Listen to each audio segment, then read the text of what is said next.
मित्रांनो, तुम्हाला असं वाटतंय की तुमची दिवसांदिवस प्रगती व्हावी, भरभराटी व्हावी, येणाऱ्या कुठल्याही कामातल्या अडचणी कमी व्हाव्या, त्यातनं मार्ग निघावा आणि तुम्हाला त्या अडचणीतनं मार्ग निघण्याकरता हिंमत मिळावी, तर हा उपाय तुमच्याकरता आहे.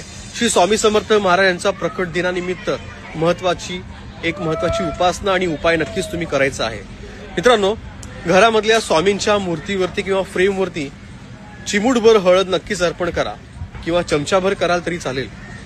108 वेळा ही हळद अर्पण करायची आहे आणि राहिलेली हळद जमा त्या ठिकाणी ठेवा, त्यांच्या चरणावरती ठेवा आणि दुसऱ्या दिवशी ही हळद आपल्या देवपूजेमध्ये नक्कीच ठेवा. ही आपल्या कपडाला नेहमी लावायची आहे.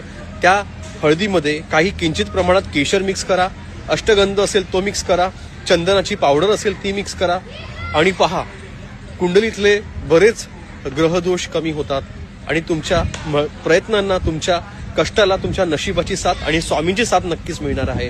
हा उपाय मी नक्कीच करतो, तुम्ही पण करा. मी पण अनुभव घेतलेला आहे.